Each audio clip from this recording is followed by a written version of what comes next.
Hola, buenas tardes. Hoy vamos a ver el libro de Nehemías, el capítulo 10. Y bueno, vamos a comenzar. Vamos a orar para que Dios nos ayude a entenderlo.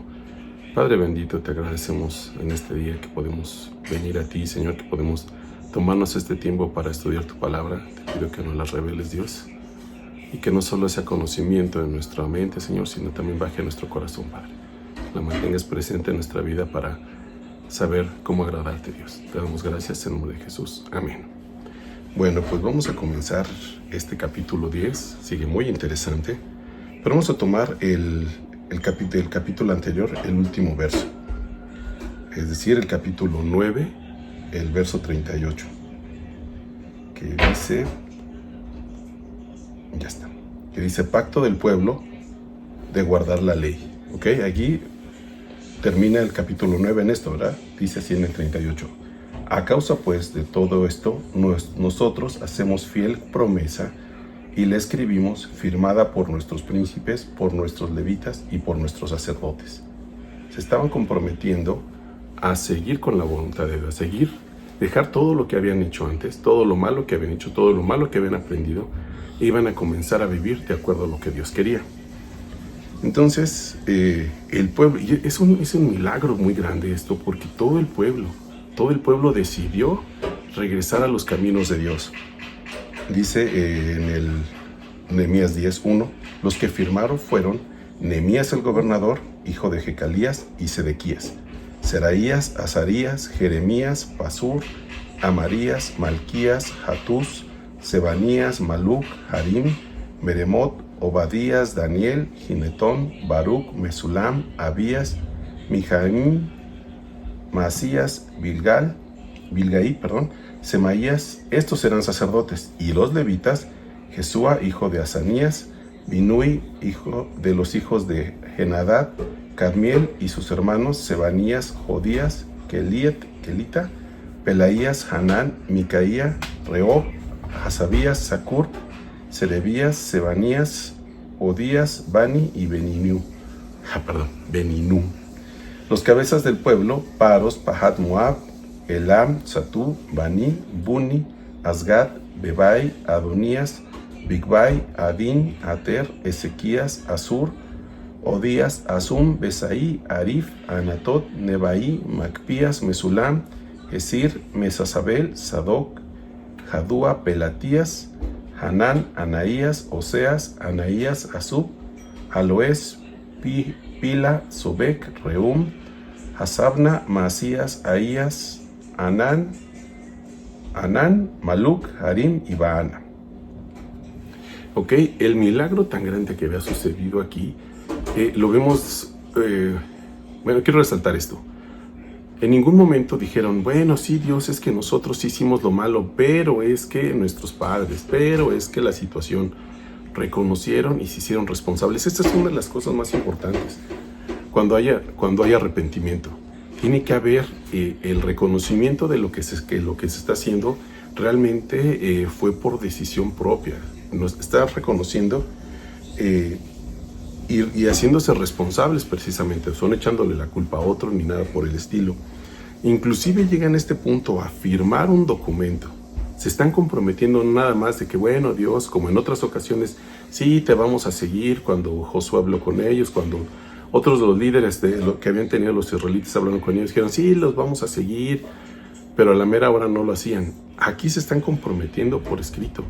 Y fíjate, los que están firmando son los líderes del pueblo, son los que guiaban al pueblo, y todo el pueblo los estaba siguiendo, todo el pueblo estaba de acuerdo con lo que estaban haciendo.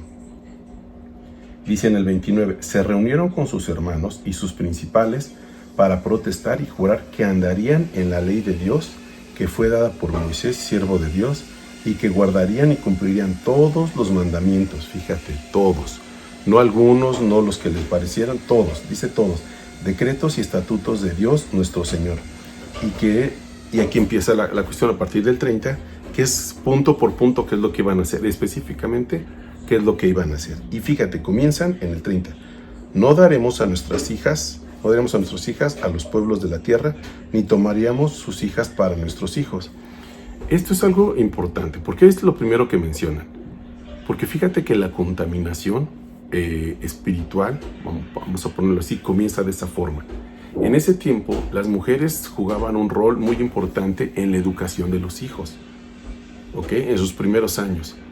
El caso, por ejemplo, de Salomón, que tuvo hijas tomó esposas de muchos lugares, ¿verdad? Y los hijos que tuvo con esas mujeres, ¿quién creen que los educaban? ¿Los educaban en la ley de Dios? ¿Los educaban conforme a las creencias de Salomón? No, cada una de estas mujeres educaba a sus hijos de acuerdo a sus propias creencias. Por eso dice que al final de todo, Salomón fue tras los dioses de todas sus mujeres. Se pervirtió tras eso.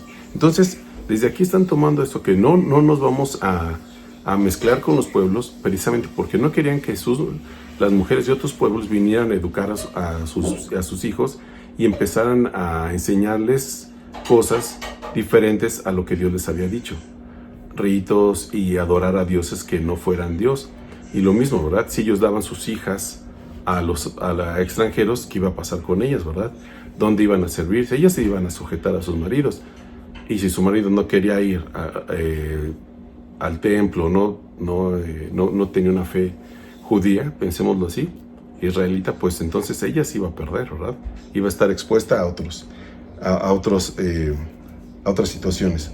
Entonces es muy importante que lo primero que hacen es nos vamos a separar, es decir, vamos a mantenernos para Dios, sin mezclarnos con otros. Dicen en 31, asimismo, que si los pueblos de la tierra trajesen a vender mercaderías y comestibles en día de reposo, nada tomaríamos de ellos en este día ni en otro día santificado.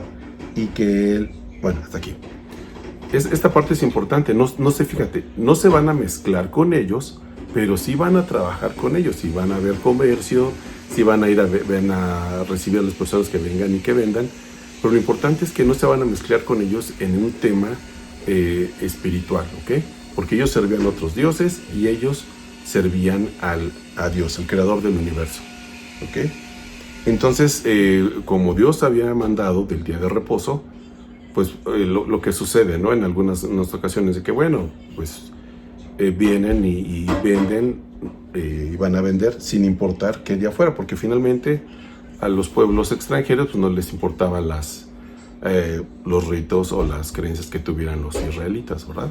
Pero ellos dijeron, fíjate, no los vamos a correr, no dicen que los van a correr, simplemente ellos no van a comprarles nada hasta que terminara precisamente el tiempo del día de reposo. Y dice, y no tomaríamos de ellos ni en ese día ni en otro día santificado, y que en el año séptimo dejaríamos descansar la tierra y remitiríamos todas las deudas. Estas dos cosas que están en la ley de Dios lo habían dejado pasar, precisamente porque este pueblo, sus antepasados, cuando tuvieron la oportunidad de echar fuera a todos los pueblos, tal como Dios les dijo, no lo hicieron. Se sintieron fuertes y los hicieron tributarios. Entonces, eso, pues, poco a poco comenzó a contaminarlos.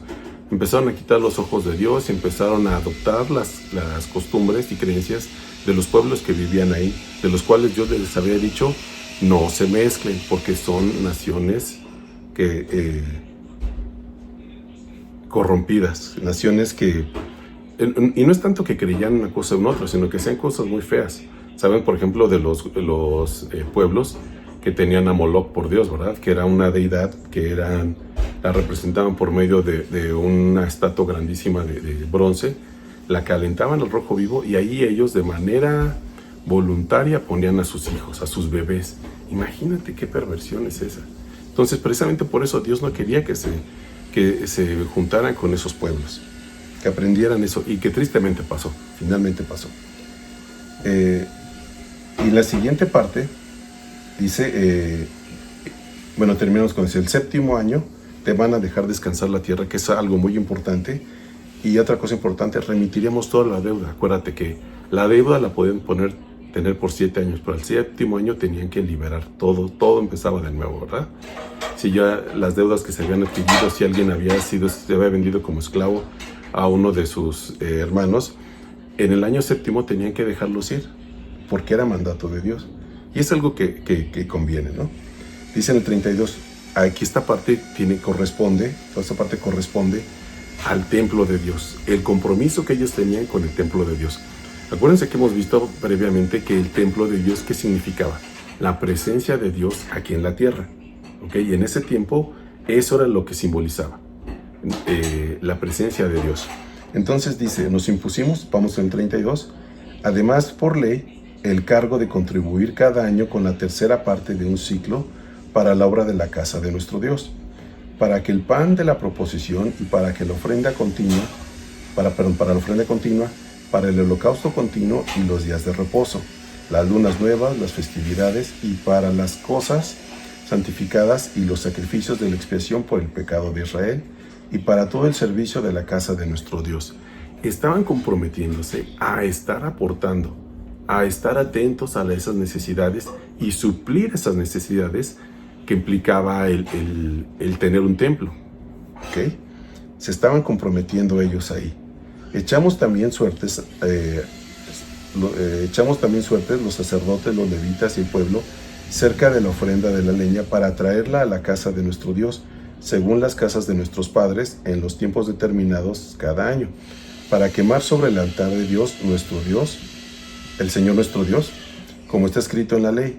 Y cada año traeríamos a la casa de Dios las primicias de nuestra tierra y las primicias del fruto de todo árbol, asimismo los primogénitos de nuestros hijos y de nuestros ganados, como está escrito en la ley, y que traeríamos los primogénitos de nuestras vacas, de nuestras ovejas, a la casa de nuestro Dios, a los sacerdotes que ministran en la casa de nuestro Dios, que traeríamos también primicias de nuestras masas y nuestras ofrendas, de nuestro fruto, de todo árbol, del vino y del aceite para los sacerdotes, a las cámaras de la casa de nuestro Dios, el diezmo de nuestra tierra para los levitas, y que los levitas recibirán las décimas de nuestros labores en todas las ciudades, y que estaría el sacerdote hijo de Aarón con los levitas cuando los levitas recibiesen el diezmo, y que los levitas llevarían el diezmo a la casa de nuestro Dios, a las cámaras de las casas del tesoro.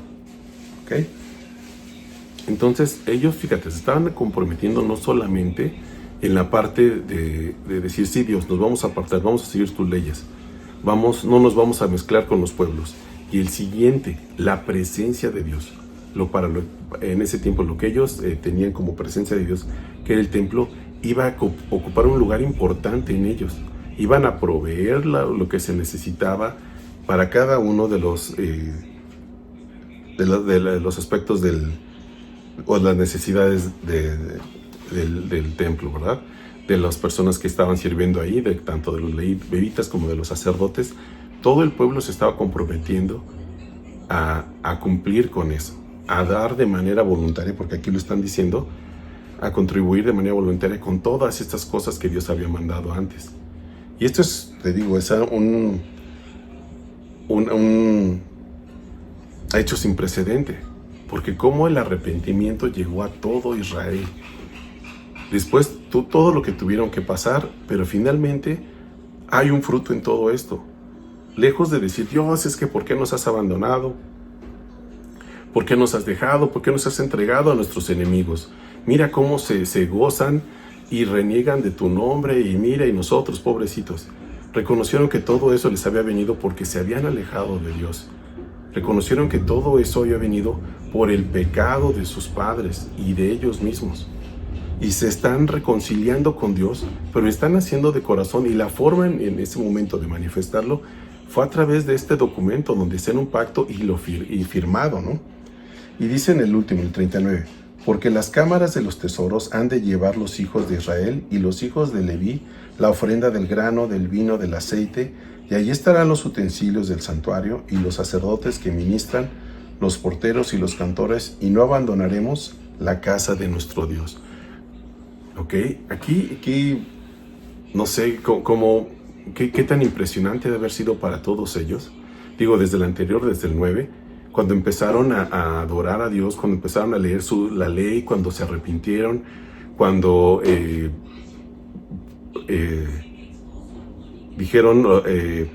reconocieron ante Dios su pecado, lo declararon, se arrepintieron, porque el meollo de todo esto es que se arrepintieron, y arrepentirse significa que se dan cuenta del daño que han hecho, se están responsabilizando de eso y no quieren volver a hacerlo.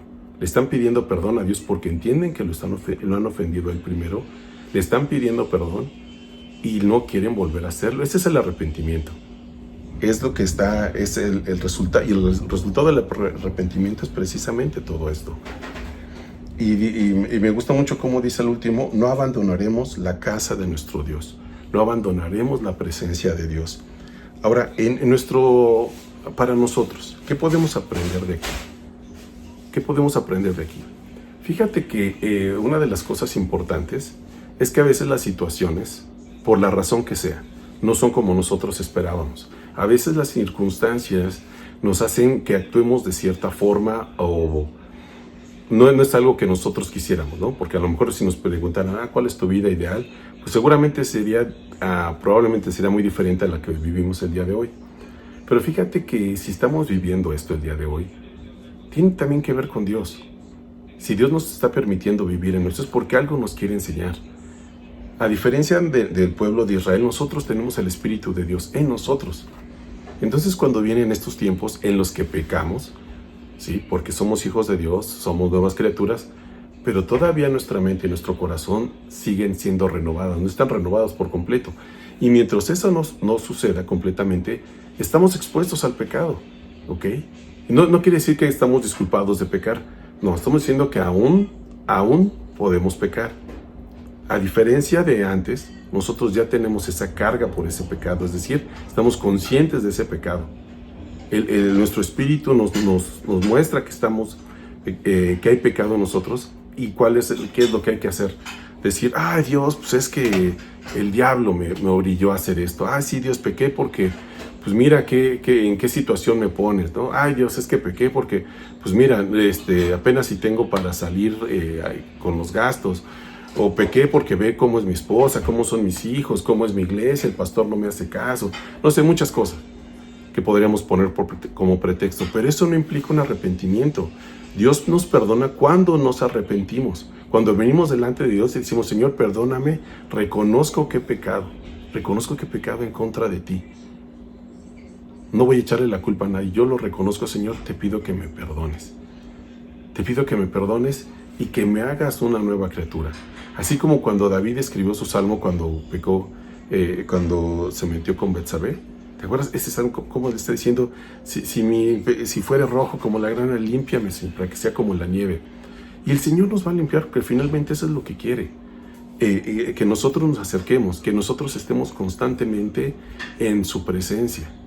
El pueblo de Israel entendió que era importante la presencia de Dios en ellos. El templo en ese tiempo, acuérdate que representaba la presencia de Dios para ellos. Y lo mismo para nosotros. Debemos de buscar precisamente eso, la presencia de Dios en nuestras vidas.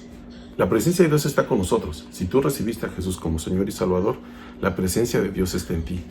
Pero a veces, como ellos, teniendo el templo cerquita, ¿qué le hacían? Lo ignoraban, ¿verdad? El templo cayó en ruinas. ¿Por qué? Porque lo descuidaban. Igual nosotros nos puede pasar lo mismo, que la presencia de Dios esté en nosotros, pero podemos ignorarla.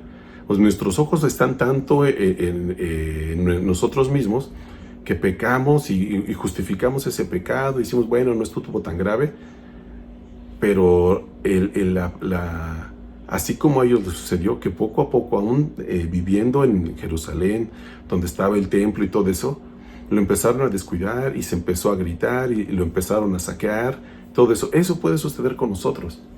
Entonces es importante que este llamado que Dios a este pueblo, al pueblo de Israel, Israel respondió, que nosotros también respondamos de la misma forma, decir, Señor, sí, me quiero poner a cuentas el día de hoy, Señor, y mi anhelo es no contaminarme, Señor, mantenerme santo para ti, Dios, es estar consciente de tu presencia, es buscar tu presencia, ¿ok? En nuestro caso, pues no vamos a andar ofreciendo, pues así tal cual como lo que están diciendo ellos, ¿no? Porque en ese tiempo, pues el templo era físico. Pero en nosotros, ¿qué equivale a todo lo que están diciendo aquí? Pues es la comunión que tenemos con Dios, ¿verdad? Y no te estoy diciendo, levántate 3, 4 de la mañana a orar. No. Lo que estoy diciendo es que tengas una relación, que tengamos una relación con Dios, que mantengamos esa relación con Dios. Que nuestro tiempo de oración no solamente sea, Señor, te pido, dame, te pido, dame, sino lo primero sea, Señor, te reconozco a ti como Señor, te reconozco a ti como Salvador, quiero agradarte el día de hoy, Señor.